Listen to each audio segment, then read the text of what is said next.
A few moments later.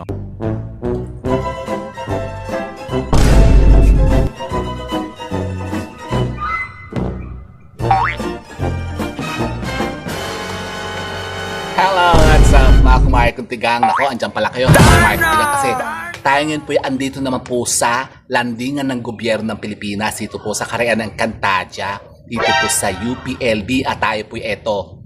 Nako, tayo po ay dito naman po nagpapahilahilahod kasi tayo po ay nasa natin, Balik Alindogan Challenge Day na. Parang nasa day 12 na tayo ha mga kumari kong tigang. Nako, bakit ang tagal ng bilang mo? Opo, makabalik ko din kasi parang mula nung nag-start tayo last year nung ating Balik Alindogan Challenge, parang pang 12 days pa lang tayo ngayon. Ito na po yung pang 12 days natin. Kasi ito ko, si Mario Joseph, talagang hindi ko naman mapugigi itong pagbabalik Alindogan Challenge kasi natin, ha, makumain ko din kasi. Pero ako'y, tinan niyo naman, ako'y namayat-mayat na, ha? O, diba? Parang umayat na ako. Pwede ba ako, ha, makumain ko din. So, ganito. For today's video po ha mga kumari ko kasi due to insistent public demand kasi napakarami po kasi ang nagre-request naman po ng tungkol sa topic na ito tungkol naman po sa sinasabing problema sa mga relasyon pa rin yan.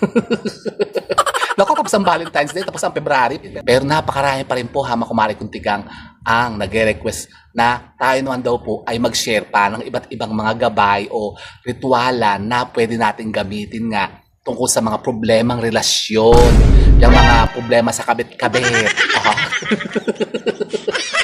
Naku, seryoso. Kayo po ba ha mga kumari kong tigang, problema nyo rin po ba yan? Yung kayo po ba ay namumroblema sa inyo pong mga partner, sa inyo pong mga papa, mga mama, yung mga lover ninyo at medyo parang nananawa-nawa na sa inyo at parang naghahanap na ng iba. Pero kung halimbawa kayo po'y magkasama pa rin ha mga kumari kong tigang, yung parang medyo tinatabangan lang sa inyo, parang nanawa-nawa na baga, yun na nga parang naghahanap na ng iba.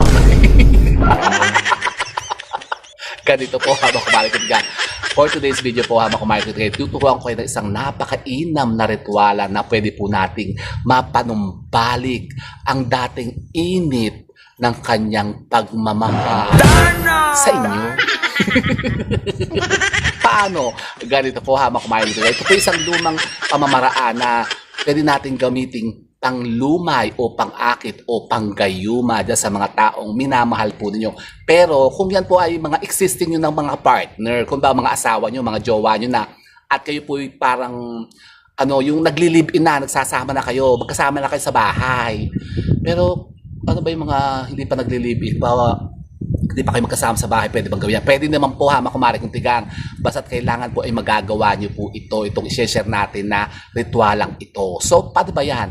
Yun na nga, tayo kasi ngayon ay mag-share ng isang napaka-powerful po na manifesting ritual. Love spell po ito na yun na nga, maglulukmay sa mga taong minamahal po ninyo. Maglulukmay, yun nga, magagayuma para maakit natin sila, para mapanumbalik natin ang dating init ng kanilang pagmamahal. Gusto nyo yun? Gusto ko yun na makumari ko tigang. So, paano? Ganito po ha, makumari ko tigang. Halimbawa, ang inyo nga pong mga partner, medyo, yun na nga, parang pakiramdam nyo tinatabangan na sa inyo. Baka naman kasi ha, makumari ko tigang, kayo nasa inyo rin naman po ang problema.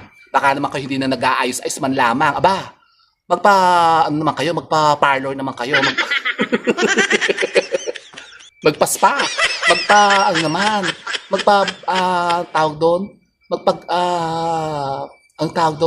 Glow up. Magpa-glow up naman kayo. Magpa-spa naman kayo. Baka naman kayo hindi na nakakapag-pedi-meni man lamang. Pedicure, manicure. Pedicure, manicure. Opo, magpa-pedicure ka, baka naman ng mga kamay nyo yung nagigitatanat. Kakapal na ng mga kalyo nyo. Magpa-spa naman kayo. Magpa-puts pa kayo. Tapos, magpa-reband. Magpa-facial naman kayo. Diyos Mario Joseph. Kasi kailangan natin yan para ma-maintain natin ang ang kasariwaan. At saka kayong maglakad-lakad ha, makumari kong tigaw. Huwag kayong naboborlog dyan maghapon sa bahay po ninyo. Kumilos-kulis kayo, gumalaw-galaw kayo para yung mga taba-taba ninyo ay matagtag. Ayun! Pumunta kayo dito sa UP. Mag-ikot-ikot kayo dito. Nako, napaka lawak ng lalakaran nyo dito. Kasi kanina nga, nung nag-start kami dito ni Direk, mga around 7:30, nandito na kami kanina, nag-ikot-ikot kami, naka 3,640 steps ako ngayong araw na to. Kaya lang sabi ni Doc Alvin, kailangan daw ay nasa 7,000 steps. Leche. Paano? Kasi nagpapayos si Doc Alvin eh. Sabi niya, para daw mabilis kayo pumayat. Yan daw palang napakainam na parang cardio exercise. Yung walking, yung brisk walking baga. Yan, maglakad kayo ng 7,500 something. Ako yung naka lang ngayon, naka 3,540 lang ata ang malakad namin ni Direk. Umikot lang kami dito sa may sa may BetMed dito sa College of Veterinary Medicine dito sa UP. Sabi ko dito dapat sa ipaikot ng ng Baker. Ang init. So sabi ko baka kami matusta kasi hindi ako nakapag sunscreen. So sabi ko dito na tayo magpaikot-ikot. So naka 3,540 steps kami ngayon. O di okay na parang kay ito Tom Jones na naman. Gusto kong parang kay lumapyok na. Sabi ko, teka, ako yung mag-share muna ng kasi sabi ko kasi nabasa ko dito naman yung mga comments natin, yung mga nagme-message sa atin kagabi. Ang dami naman pong nag-request na tayo naman daw po yung mag-share pa ng ibang mga rituala na pwedeng gamitin nga na panglukmay o yung panggayuma sa mga ating mga minamahal sa buhay. Sabi ko sige, mag-share tayo ngayon. Meron akong share sa inyo na napakasimple lamang pong pamamaraan. Ritualan po ito na pwede nyo pong gawin Kumari Kuntigang na panumbalik ng dating init ng kanilang pagmamahal sa inyo. So paano ba yan? Ganito. Halimbawa nga po Kumari Kuntigang, ang mga asawa po ninyo parang yun na nga, tinatabangan na sa inyo. Parang nawawala na ng gana. Hindi na kayo kinukulbit sa gabi. Nako, kayo po ba kinukulbit pa ng mga asawa niyo sa gabi? Ayaw naman. Naku naman. O hindi na, parang napakasad naman yun, Kumari Kuntigang. Dapat yan, gabi-gabi, kinukulbit pa rin kayo ng asawa niyo. O diba? Siyempre, parang ganun, parang masarap. Ako pa, Pastor Joseph. So, ganito, para kayo po yung laging gabi-gabi ay kukulbit-kulbitin kayo ng asawa po ninyo. Ako, bakit kayo kukulbitin? Ganito, gawin niyo po ito. Isang napaka-powerful po na ritualan ito na pwede niyo pong gawin sa inyo pong mga tahanan. Halimbawa, sa gabi, bago kayo matulog, magdi-dinner muna. Siyempre, kayo kakain muna kayo, Kumari Kuntigang. Siyempre, kayo maghahanda ng pagkain. Kayo magpe-prepare ng pagkain. Wala kayong gagamitin na anything dito. Basta't meron lang kayong ibubulong na orasyon. Parang ito po ay manifesting spell, panggayuma. Diyan nga sa mga taong minamahal natin. Halimbawa, kakain kayo, dinner sa gabi. Siyempre, magluluto kayo. Pwede nyo yan ibulong sa pagkain na ipapakain nyo doon sa asawa nyo o sa drinks na iinumin niya. Halimbawa, iinom siya ng juice o iinom siya ng tubig o halimbawa beer. Pwede naman yung beer.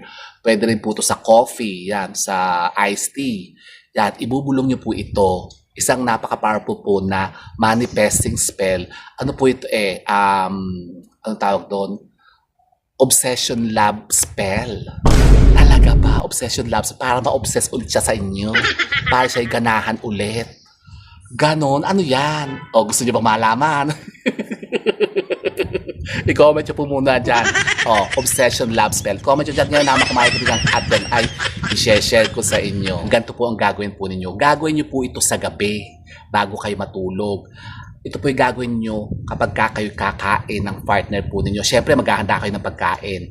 Ito po ang orasyon na ito ay ibubulong nyo lamang po sa pagkain o sa drinks na iinumin niya. Yan. Paano? Ganito po Kumari Kuntigang. Ibubulong niyo po ang orasyon na ito dyan sa pagkain na kakainin niya o dun sa drinks na iinumin niya. Ang orasyon po natin ay ito. Isusulat po dyan sa screen natin Kumari Kuntigang. I-save nyo na lang po, kopyahin nyo na lang.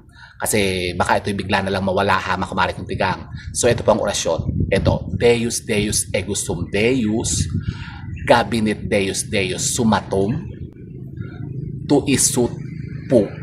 Yun po Kumari Kuntigang. Babanggitin nyo lamang po yan ng 3 beses sa pagkain na ihahanda po ninyo o sa inumin na ipapainom nyo sa asawa nyo.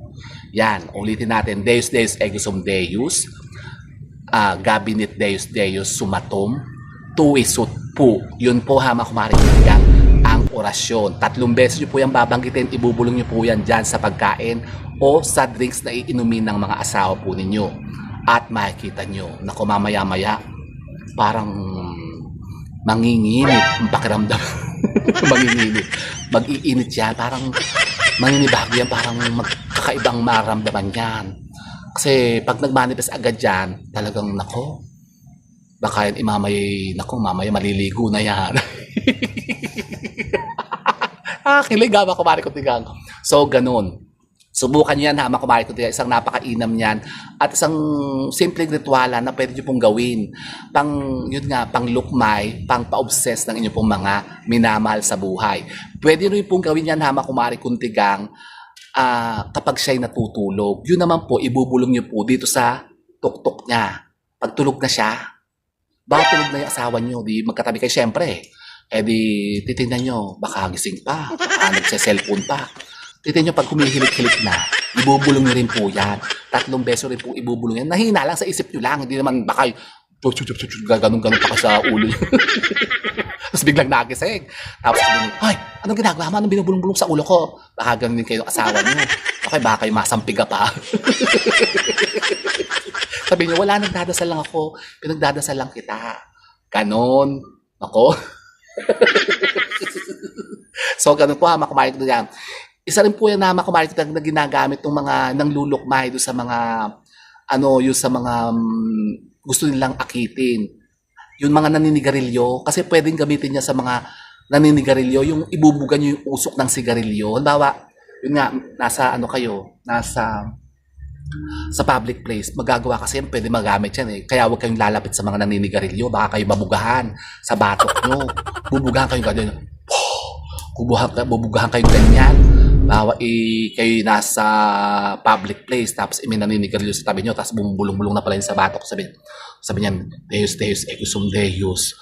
Tapos bubugahan kayo, bubugahan kayo ganyan ako. Baka kayo mamaya-maya, maaakit kayo sa kanya, tititigan na lang kayo yan, mabubulungan na kayo.